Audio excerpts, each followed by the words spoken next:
Hi friends, आज हम discuss करेंगे गल्फ कोऑपरेशन काउंसिल के बारे में, जो कि एक बहुत ही इम्पोर्टेंट टॉपिक है।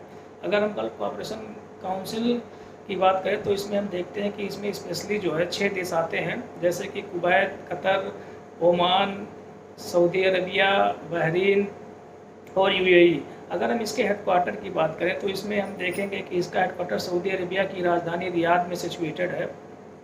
तो सबसे पहले हम अगर बात करें कि आखिर इस ऑर्गेनाइजेशन की ज़रूरत क्यों पड़ी, तो अगर हम पूरे मिडिल ईस्ट की बात करें तो पूरे मिडिल ईस्ट में हम पाएंगे कि पूरा जो मुस्लिम वर्ल्ड है वो दो समुदायों में एक तरीके से बटा हुआ है। ये दोनों समुदाय क्रमशः शिया और सुन्नी समुदाय हैं।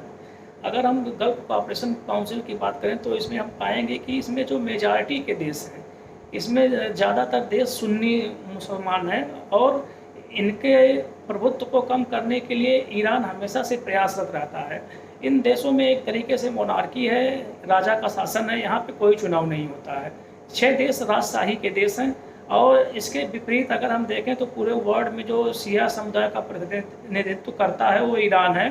वहाँ पे ईरान में पीरियाडिक इलेक्शन होते हैं और वहाँ पे हर पोस्ट के लिए इलेक्शन होता है। वहाँ पे राजशाही नहीं है, वहाँ पे मोनार्की का शासन नहीं है। तो इन सब परिप्रेक्ष्य को ध्यान में रखते हुए मिडिल ईस्ट में गल्फ काउंसिल के जो देश हैं उन्होंने एक एग्रीमेंट साइन किया कि पूरे वर्ल्ड में अगर हम लोगों को एक रहना है तो एक तरीके से मोनार्की इस्टेब्लिश करनी है तो हमको कुछ पैरामीटर्स को ध्यान में रखना पड़ेगा। और अगर कुछ पैरामीटर्स को हम लोगों ने ध्यान में रखा तो फ्यूचर में बहुत ज़्यादा प्रोडक्टिव सिनेरियो गल्फ रीजन में देखने को मिलेंगे। अगर हम इसके ऑब्जेक्टिव और सिनेरियो की बात करें तो ये गल्फ कोऑपरेशन काउंसिल जो 6 देशों का है, इसमें मेनली ये ऑब्जेक्टिव है कि जो है हम लोगों के पास पेट्रोलियम का बहुत ज़्यादा भंडार है, तो इससे हम लोगों को फॉरेन करेंसी एक तरीके से अर्न की जाती है हम लोगों के द्वारा। तो इसके रेट को हम लोग एक तरीके से फिक्स करें, इसके रेट को फ्लक्चुएट ना होने दें इंटरनेशनल मार्केट में। तो अगर हम देखें गल्फ कोऑपरेशन काउंसिल के लगभग सारे देश एक तरीके से organisation of petroleum exporting country के सदस्य भी हैं। अगर हम इसके ऑब्जेक्टिव की बात करें तो हम देखेंगे कि इसमें एक तरीके से ये भी बात की गई थी कि हम 6 दोस्तों के बीच में एक कॉमन मार्केट रहेगा, एक कस्टम यूनियन रहेगा, एक कॉमन करेंसी रहेगी, ताकि हम लोगों को जो ट्रेड है उसमें एक तरीके से व्यापार करने में सुविधा हो। इन सब चीज़ों को देखते हुए 6 देशों ने एक तरीके से एक कॉमन करेंसी को बनाने के लिए एक तरीके से चार्टर पे साइन किए, लेकिन अभी कॉमन करेंसी का कोई भी अमली जामा एक तरीके से पहनाया नहीं गया है।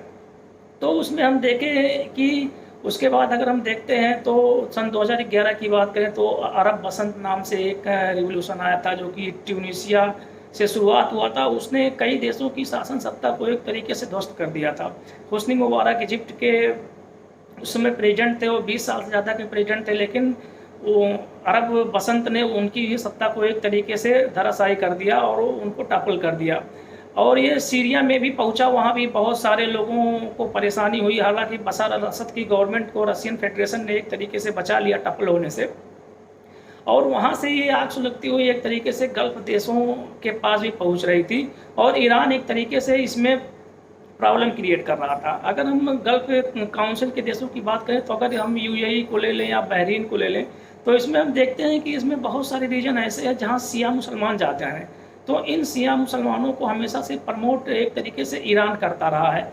ईरान और सऊदी अरेबिया की राइवलरी किसी से छिपी नहीं है। ईरान हमेशा से शिया समुदाय का प्रतिनिधित्व किया है वर्ल्ड में और उनके लिए हमेशा खड़ा रहता है। अगर हम ईरान के बैलिस्टिक मिसाइल की बात करें तो ईरान के पास इस समय सऊदी अरेबिया के कंपेरिजन में बहुत सारे बैलिस्टिक मिसाइल्स हैं। इस समय ईरान ने अपना न्यूक्लियर प्लांट नातांज में लगा रखा है, एक तरीके से फोर्डो फैसिलिटी भी बना रखा है न्यूक्लियर इनरिचमेंट के लिए, हैवी वाटर प्लांट बनाने के लिए। उसने सारी फैसिलिटी एक तरीके से न्यूक्लियर कॉम्प्लेक्स विकसित कर लिए। ये सारी चीज़ें सऊदी अरेबिया के पास नहीं हैं। और अगर हम देखें तो यूनाइटेड स्टेट जो है सऊदी अरेबिया का हमेशा से एक तरीके से पक्ष लेता रहा है, लेकिन बदलते समीकरण में एक तरीके से सऊदी अरेबिया के लिए बहुत कठिन होता जा रहा है कि वो केवल यूनाइटेड स्टेट के ऊपर भरोसा करें। दूसरी बात हम देखते हैं कि अरब बसंत के बाद से Saudi Arabia, UAE, Bahrain, Qatar, Oman और संयुक्त अरब अमीरात ने ये डिसीजन लिया कि हमको एक तरीके का पेनिनसुलर शील्ड फोर्स बनाना चाहिए, ताकि एक देशों पे अगर कहीं भी राजशाही पे कोई भी दिक्कत आती है तो उसको हम सब लोग मिलकर टैकल करें। अगर हम इंडिया और गल्फ कोऑपरेशन काउंसिल की बात करें तो उसमें हम देखते हैं कि इंडिया का बहुत ज़्यादा कंट्रीब्यूशन है गल्फ काउंसिल के देशों में। अगर हम देखते हैं कि यहाँ पे जो नॉन स्किल्ड वर्कर हैं वो सबसे ज़्यादा गल्फ कोऑपरेशन काउंसिल के देशों में ही एक तरीके से निवास करते हैं और वहाँ से फॉरेन एक्सचेंज ले आते हैं इंडिया में। अगर हम देखें तो इंडिया बहुत सारा ऑयल इंपोर्ट इन्हीं देशों से करता है। सऊदी अरबिया एक बहुत बड़ा भागीदार है इंडिया के ऑयल सेक्टर में। इंडिया जो है बहुत ज़्यादा ऑयल आयात करता है सऊदी अरबिया से। इंडिया यूएई से भी ऑयल का आयात करता है। एक तो ये, दूसरी बात ये है कि यूएई जो है हमारे देश से बहुत ज़्यादा कनेक्ट हो चुका है। यूएई कश्मीर में बहुत ज़्यादा एक तरीके से इन्वेस्टमेंट करने लगा है और यूएई के इन्वेस्टमेंट को देखते हुए भारत जो है एक तरीके से ये शो कर रहा है कि कश्मीर में सारा कुछ जो भी चल रहा है वो बहुत अच्छे तरीके से चल रहा है और कोई भी दिक्कत वहाँ पे नहीं है। और यूएई ने भी भारत को भरोसा दिलाया है कि हम बहुत सारा इन्वेस्टमेंट करेंगे जम्मू कश्मीर में। अगर हम पीपल टू पीपल कांटेक्ट की बात करें तो देखेंगे कि बहुत सारी पॉपुलेशन केरल की जो है वो गल्फ़ कंट्रीज़ में रहती हैं और वहाँ से एक फॉरेन रेवेन्यू अर्न करने का एक बहुत अच्छा साधन भी है उनका। और उसके बाद हम देखते हैं कि बहुत सारी बायलैटरल विजिट्स होती है प्रेसिडेंट के द्वारा, सऊदी अरबिया के प्रेसिडेंट के द्वारा और कतर के प्रेसिडेंट के द्वारा इंडिया दौरे पे बहुत सारी डील साइन की जाती है। और अगर हम देखते हैं कि इन देशों से इंडिया का संबंध बहुत ही अच्छा है। यूएई हमेशा से भारत को सपोर्ट कर रहा है, कतर भी हमेशा सपोर्ट किया, बहरीन भी हमेशा सपोर्ट किया है। थैंक्स गाइस, आज के लिए इतना ही।